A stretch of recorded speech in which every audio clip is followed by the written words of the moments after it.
Nicolas ডারভাসের বিখ্যাত বই how I made $2 million in the stock market.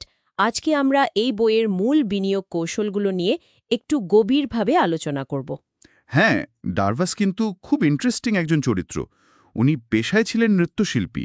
একদমই তাই, স্টক মার্কেটের জগতে পুরোপুরি বাইরের লোক। অথচ দেখুন, নিজের তৈরি করা পদ্ধতিতে উনি লক্ষ লক্ষ ডলার কামিয়েছিলেন। আমাদের আজকের লক্ষ্য হল ডারভাসের এই যাত্রা, তার ভুলগুলো আর তার সাফল্যের পেছনের কারণগুলো খুঁজে বের করা। বিশেষ করে নতুন বিনিয়োগকারীদের জন্য এখান থেকে অনেক কিছু শেখার আছে। কারণ উনি তো কোনো ওয়াল স্ট্রিট এক্সপার্ট ছিলেন না। ঠিক, তার শেখার প্রসেসটা একেবারে গোড়া থেকে শুরু করা, সেটা খুব রিলেটেবল। তাহলে চলুন শুরু করা যাক ওনার দর্শন দিয়ে। একেবারে শুরুতে তো উনি বেশ কিছু ভুল করেছিলেন, তাই না? হ্যাঁ, অবশ্যই। যেমন ওই ক্যানাডিয়ান পেনি স্টক নিয়ে প্রায় জুয়া খেলার মতো অবস্থা। একেবারে। আর কিছু ভুল ফান্ডামেন্টাল অ্যানালিসিসও ছিল, যেমন ওই জোনস অ্যান্ড লাফিন স্টকটা। কিন্তু এই ভুলগুলোই কি ওনাকে রাস্তা দেখালো? বলতে পারেন। টার্নিং পয়েন্টটা ছিল যখন উনি টেক্সাস গালফ প্রডিউসিং স্টকটা কিনলেন। ও আচ্ছা, সেটা কিভাবে? উনি ওটা কিনেছিলেন শুধু দাম বাড়ছে দেখে, কোনো গভীর বিশ্লেষণ ছাড়াই, আর তাতেই লাভ। আচ্ছা। এই ঘটনায় ওনাকে টেকনিক্যাল অ্যানালিসিসের দিকে, স্টকের দাম আর ভলিউমের গতিবিধি পর্যবেক্ষণের দিকে নিয়ে যায়।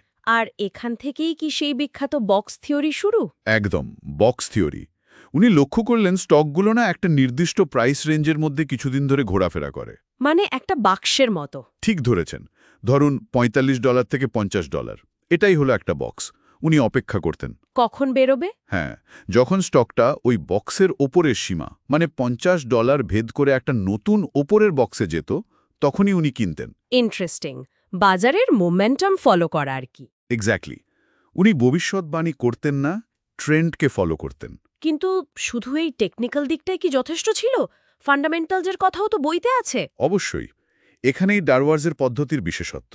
উনি শুধু টেকনিক্যাল দেখে থেমে যাননি। তাহলে উনি বুঝলেন কোম্পানির ভেতরের শক্তি, ফান্ডামেন্টালসও দেখতে হবে। বিশেষ করে কোম্পানির আয় করার ক্ষমতা, আর্নিং পাওয়ার। ভবিষ্যতের আয়? হ্যাঁ, ভবিষ্যতে আয় বাড়ার সম্ভাবনা কতটা, বিশেষ করে সেই সময়ের যে গ্রোথ সেক্টরগুলো ছিল, যেমন ইলেকট্রনিক্স, মিসাইল, এই ধরনের ইন্ডাস্ট্রিতে। ও আচ্ছা, টেকনিক্যাল আর ফান্ডামেন্টালস দুটোর মিশ্রণ। ঠিক, এটাই তার টেকনো ফান্ডামেন্টালিস্ট থিওরি। কখন কিনবেন সেটা ঠিক করতেন টেকনিক্যাল দিয়ে, বক্স ব্রেকআউট, আর কি কিনবেন সেটা ফান্ডামেন্টাল দিয়ে, আর্নিং পোটেনশিয়াল। বোঝা গেল, দারুণ কনসেপ্ট। কিন্তু স্টক তো কিনলেন, ঝুঁকিটাও তো দেখতে হবে। নতুনদের জন্য তো এটাই সবচেয়ে ভয়ের জায়গা। 100 বার। আর ডারভাসের সিস্টেমে এই ঝুঁকি ব্যবস্থাপনার গুরুত্ব ছিল অপরিসীম। এর মূল অস্ত্র ছিল stop loss order. Stop loss? এটা কিভাবে কাজ করত? উনি জানতেন যে তার সব ট্রেড লাভ দেবে না, হয়তো অর্ধেক সময় ভুল হবে। তাই আগে থেকেই ঠিক করে নিতেন কতটা লস নেবেন। একদম। স্টক কেনার সময় কেনার দামের কিছুটা নিচে একটা অটোমেটিক সেল অর্ডার প্লেস করে রাখতেন। এটাই স্টপ লস। দাম যদি হঠাৎ পড়ে যায়? তাহলে শেয়ারটা অটোমেটিক বিক্রি হয়ে যাবে, লসটা সীমিত থাকবে, বড় লোকসান এড়ানো যাবে। এটা তো আবেগ নিয়ন্ত্রণেও সাহায্য করে নিশ্চয়ই, প্যানিক সেলিং থেকে বাঁচায়। অবশ্যই, এটা একটা মেকানিক্যাল রুল, আবেগের জায়গা নেই। আচ্ছা, আর লাভ হলে স্টকের দাম বাড়লে তখন কি করতেন? তখন উনি ব্যবহার করতেন ট্রেইলিং স্টপ লস। সেটা আবার কি? ধরুন স্টকটার দাম বাড়ছে, উনি স্টপ লস পয়েন্টটাও ক্রমশ উপরের দিকে সরাতে থাকতেন, কিন্তু বর্তমান দামের চেয়ে একটু নিচে। একটা উদাহরণ দিলে ভালো হয়। ধরুন $50 কিনে স্টপ লস দিলেন $48, দাম বেড়ে $60 হলো, উনি হয়তো স্টপ লসটা 57-এ নিয়ে এলেন। ও, লাভটাকে লক করা, আবার আরও বাড়ার সুযোগও দেওয়া। ঠিক তাই, লাভটাকে বাড়তে দেওয়া কিন্তু প্রফিট রক্ষা করা।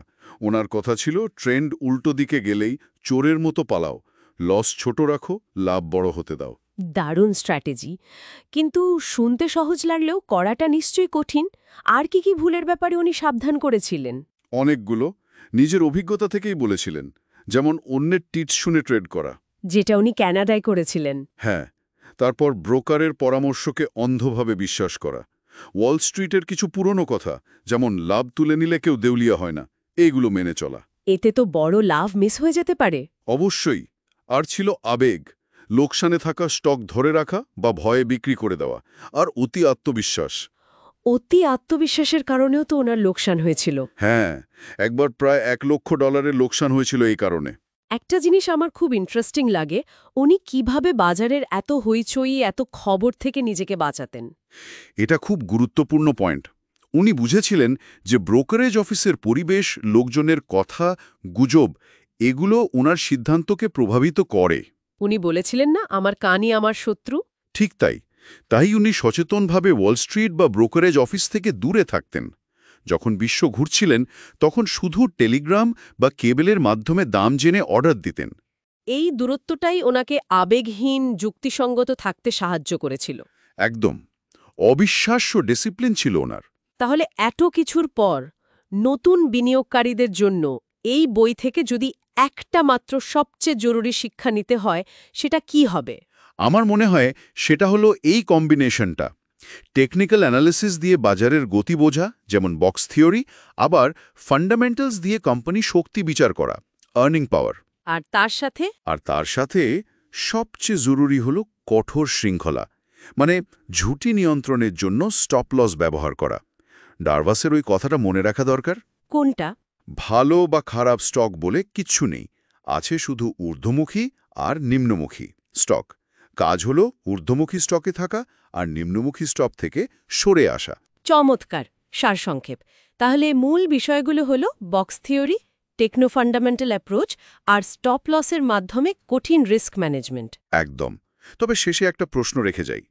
আজকের এই যুগে, যেখানে এত তথ্য, এত দ্রুত সব বদলায়, সোশ্যাল মিডিয়ার এত প্রভাব, সেখানে ডারভাসের এইরকম একটু বিচ্ছিন্ন, ডিসিপ্লিনড, আবেগহীন পদ্ধতি কি আদৌ সম্ভব? নাকি এর প্রয়োজনীয়তা আরও বেশি এখন? এটা ভাবার বিষয়।